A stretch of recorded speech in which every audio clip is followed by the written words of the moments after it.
Nah, terkait dengan rekayasa perkara, saya sudah menemukan informasi, data, bukti semuanya bahwa pelaku otak dari yang melakukan rekayasa perkara ini, mafia tanahnya dia adalah oknum mantan anggota Badan Intelijen Negara berinisial P. Ya, dia udah usia lanjut, dia membina pengacara yaitu Muanas Alaidid, saya sebut aja.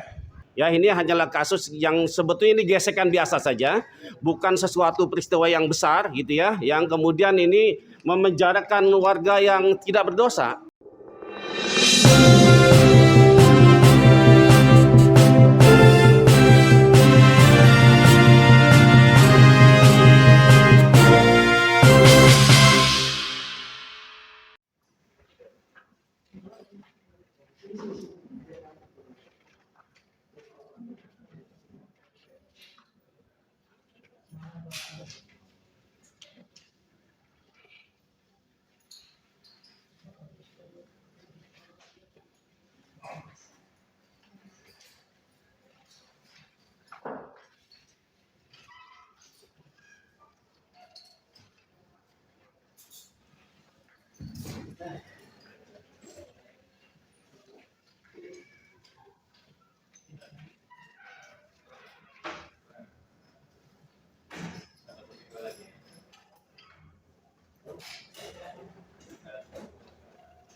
Ya.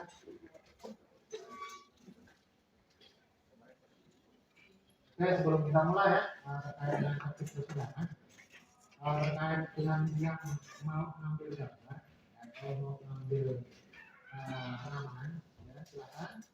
Sebelum kita mulai, silakan kita mulai. Silakan kalau misalkan mau mengambil gambar atau mengambil pengaman silakan. Nanti pada saat di persidangan, izin dulu untuk mengambil gambar atau rekaman, karena jangan sampai seperti apa yang benar kemarin ada informasi persidangan, tapi betul tidaknya saya tidak tahu. Ya, ada informasi persidangan kita kemarin itu ada yang live TikTok gitu, ada yang live TikTok. Nah itu saya imbau nanti ya jangan ya.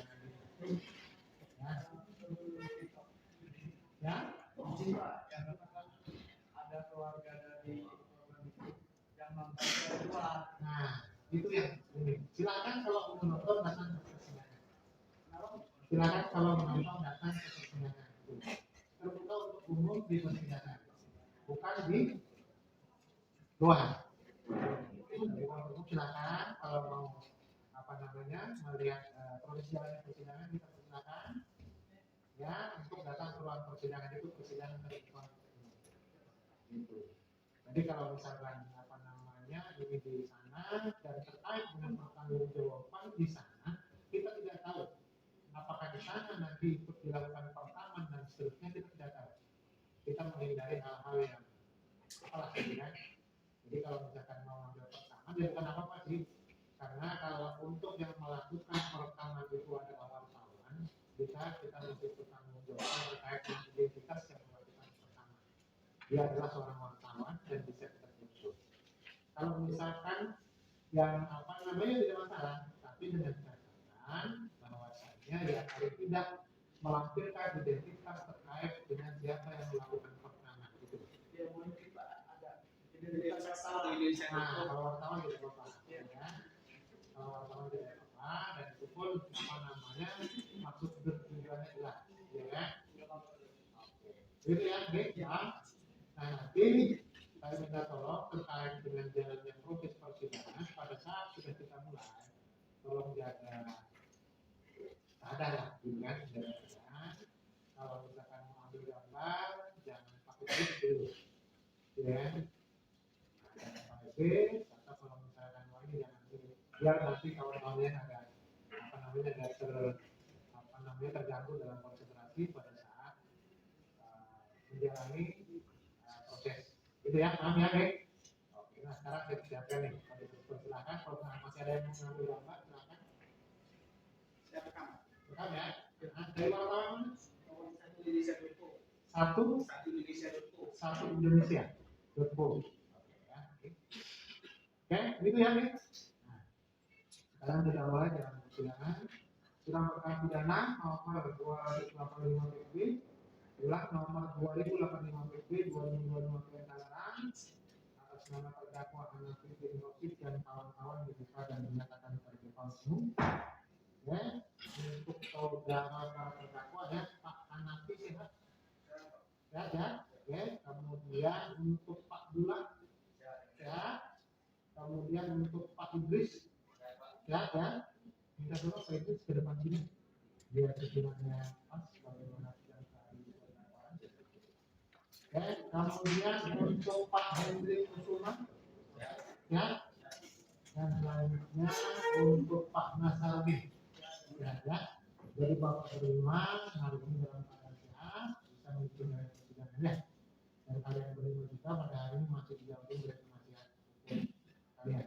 Oke, nah sebagaimana program sidang yang lalu, acaranya hari ini adalah untuk mendengarkan tanggapan hukum atas keberatan atas eksepsi yang dikemukakan penasihat hukum saudara kemarin ya, dan juga ada eksepsi dari satu di antara terdakwa gitu ya.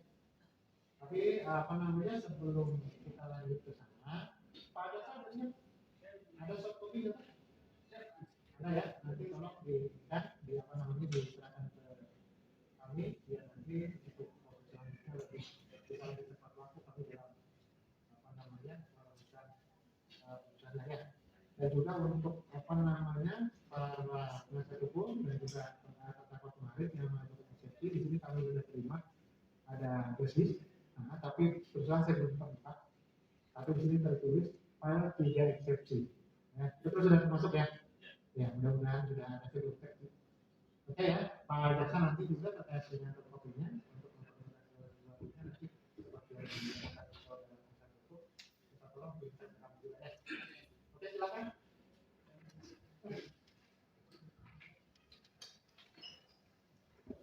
Izin membacakan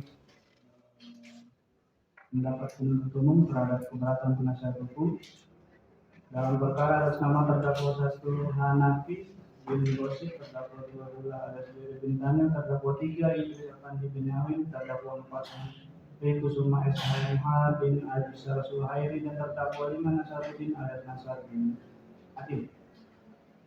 Masuk garis miring M.6.12.3 garis miring M.2 garis miring 11 garis miring 2025 tanggal 3 Desember 2020 yang telah dibacakan penuntut umum dalam persidangan di Pengadilan Negeri Tangerang telah memenuhi syarat formil dan syarat materi sesuai pasal 1 ayat 2 huruf A dan B Kitab Undang-Undang Hukum Acara Pidana. 2. Bahwa keberatan tim penasihat hukum para terdakwa Hanafi bin Rosyid dan kawan-kawan tidak beralasan dan tidak berdasar dengan demikian harus dikesampingkan. Memohon agar Majelis Hakim Pengadilan Negeri Tangerang yang memeriksa dan mengadili perkara ini memutuskan 1. Menyatakan bahwa surat dakwaan telah memenuhi syarat formil dan syarat material sesuai pasal 143 yaitu huruf A dan B Kitab Undang-Undang Hukum Acara Pidana. 2. Menyatakan bahwa keberatan tim penasihat hukum para terdakwa Hanafi bin Rosyid dan kawan-kawan dinyatakan tidak dapat diterima atau ditolak seluruhnya. 3. Menyatakan pemeriksaan perkara tindak pidana atas nama para terdakwa Hanafi bin Rosyid dan kawan-kawan tetap dilanjutkan untuk memeriksa materi pokok perkara. Demikian pendapat penuntut umum atas keberatan tim penasihat hukum dalam perkara tindak pidana atas nama para terdakwa Hanafi bin Rosyid dan kawan-kawan kami bacakan dan serahkan dalam persidangan hari ini tertanda tangan penuntut umum.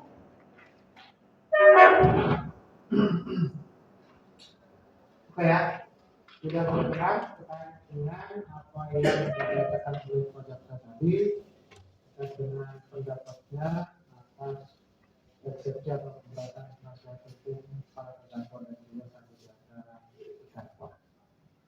Oke. Ya. Jaksa terkait dengan apa yang kami sampaikan tadi untuk soft copy ya. Oke. Jadi setelah kita dengar pendapat yang dibacakan jaksa terhadap 3 eksepsi yang disampaikan oleh penasihat hukum juga satu di antara terdakwa, selanjutnya kami akan mengambil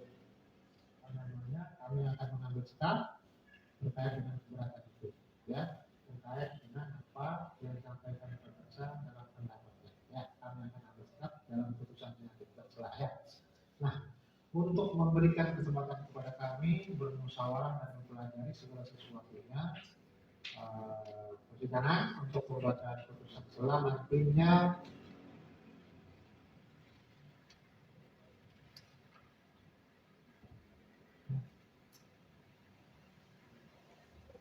kami jadwalkan untuk pembacaan putusan selah di tanggal 6, ya, di tanggal 6 Januari 2026, karena merasa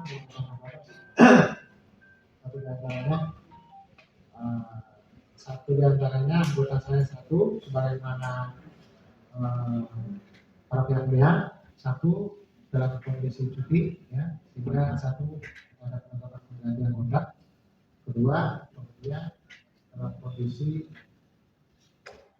ya paling tidak harus apa namanya ya musyawarah juga dalam pelajaran yang ada di dari itu dan juga ya itu.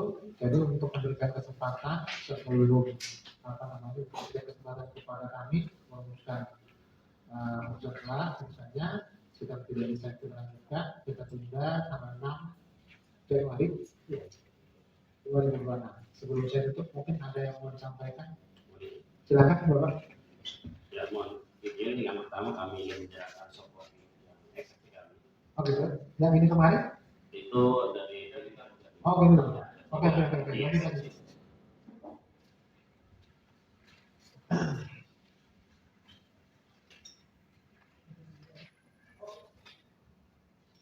Ya, ini terdapat di catatan sini sih soal 3 eksepsi nota keberatan. Kalau ini eksepsi terdakwa nanti. Ya. mungkin ada sama mungkin itu nanti mau dicek akhirnya. Ya, nanti kami cek. Tapi kondisinya gimana ya? Cek sebentar biar nanti jangan sampai, karena kan nggak mungkin ketemu lagi, ketemunya nanti di tanggal 26. Jadi biar tidak apa namanya? Gimana? Ya.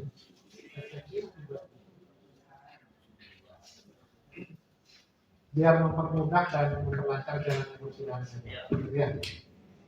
Karena apa? Biar kita tetap waktu jadwal persidangan. Itu pun nanti bisa jadi untuk persidangannya kita atur jadwal begitu.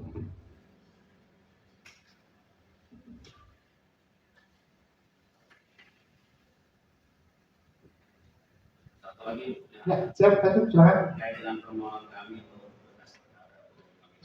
Belum dapat. Kemarin informasi ke saya sudah dapat, sudah ini. Coba nanti saya cek lagi, belum dapat. Yang lain sudah dapat. Oh jadi satu. Jadi satu itu ya. Sudah dapat toh? Ya. Jadi kemarin informasi saya tindak lanjut juga kemarin terkait dengan permohonan dari penasihat hukum para terdakwa untuk interpretasi. Sudah saya tanyakan sama kawan-kawan, sudah disampaikan. Ya, sudah disampaikan. Mungkin nanti bisa, ya, bisa dapat aja dengan ini kan. Ya, aku skor terus sebentar ya, saya skor ya. Selanjutnya kita tunda sebagaimana saya sebutkan tadi tanggal 6 Januari 2026 dengan acara ya. Itu diperkenalkan mohon terdakwa ada visualisasi kalau diizinkan bisa disampaikan. Pesan visualisasi dalam rangka karena jangan sampai ya persidangan tidak ada kaitannya betul iya. Ya. Jadi nanti silakan kalau mau ya setelah persidangan selesai ya. Jadi kita selanjutnya kita tunda tanggal 6 Januari 2026.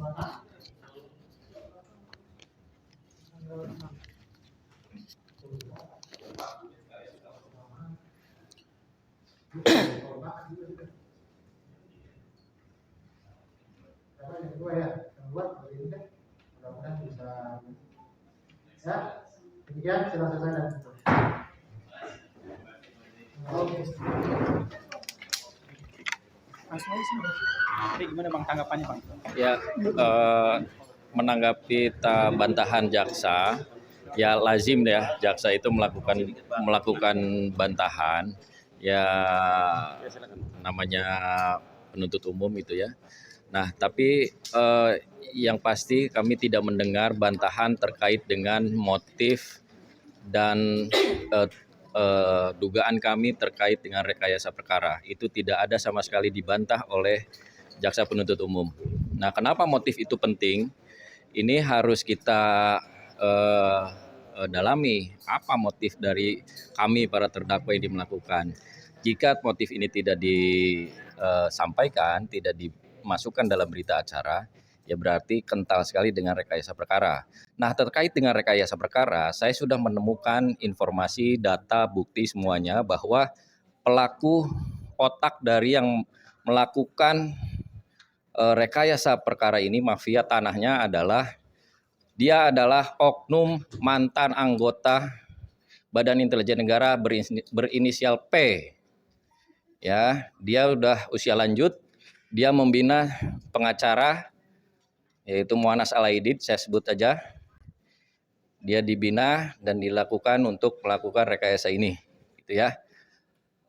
Saya mengenal yang bersangkutan di perkara saya sebelumnya, jadi saya cukup kenal. Halo Ompi, ya saya sudah cukup mengenal dan dia pernah kalah oleh saya. Saat ini, insya Allah saya akan kalahkan dia lagi. Halo Ompi, Anda akan kalah lagi. Terima kasih. Oke teman-teman, jadi tadi ada tanggapan atas eksepsi yang dari penasihat hukum. Intinya adalah kami tetap menolak dalil-dalil yang disampaikan oleh jaksa yang tadi disampaikan. Jadi kita berharap agar majelis hakim tetap mengedepankan hati nurani untuk melihat perkara ini secara lebih luas, bahwa perkara ini sebetulnya tidak terkait dengan pasal 170 sebagaimana yang didakwakan. Bahwa ini bagian dari upaya perampasan tanah, sekali lagi. Ini bagian upaya kriminalisasi yang dilakukan oleh warga Kampung Alarjiban yang ingin mempertahankan kampung halamannya dari sebuah proyek oligarki PIK 2. Jadi itu yang pohon untuk diingat, bahwa ini bagian kecil dari upaya perampasan dengan berbagai macam cara agar warga bisa terusir dari kampung halamannya. Jadi intinya adalah kita ingin agar hakim nanti pada saat pembacaan putusan sela mengabulkan eksepsi yang disampaikan oleh para penasihat hukum, karena mengingat kasus ini adalah kasus sepele. Ya, ini hanyalah kasus yang sebetulnya ini gesekan biasa saja, bukan sesuatu peristiwa yang besar gitu ya, yang kemudian ini memenjarakan warga yang tidak berdosa. Ini warga-warga yang sebetulnya tidak mempunyai akses hukum, dan inilah bentuk daripada keserakahan dari kekuasaan oligarki yang sampai hari ini masih merampas tanah-tanah milik masyarakat, utama di Tangerang Utara.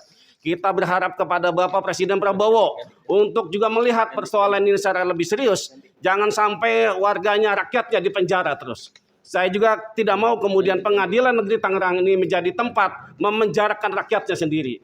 Jadi mohon perhatian bagi kita semua agar kasus ini juga tidak lagi terulang di masa-masa yang datang, dan proyek PIK 2 untuk dihentikan karena tidak ada dalih sama sekali. Dan ini bukan bagian dari proyek strategis nasional. Semestinya swasta juga harus melihat daripada kondisi di Kabupaten Tangerang yang memang sebetulnya sudah habis tanah-tanah sawah, tanah-tanah empang. Dan kita tahu bahwa pemerintah sudah melarang tanah-tanah sawah untuk dijadikan untuk kepentingan properti. Jadi kalau ini terlanjur bahwa ini kemudian sudah jadi rata, maka harus dikembalikan lagi menjadi fungsi yang semula. Sawah-sawah harus dikembalikan lagi, sawah tambak-tambak juga harus difungsikan kembali. Jadi inilah bentuk kebiadaban bagaimana oligarki memperlakukan rakyat sewenang-wenang. Dan inilah menjadi perhatian kita bagi penasihat hukum untuk melakukan pendampingan secara maksimal terhadap siapapun menjadi korban kriminalisasi dan perampasan tanah. Terima kasih. Assalamualaikum warahmatullahi wabarakatuh. Oke guys.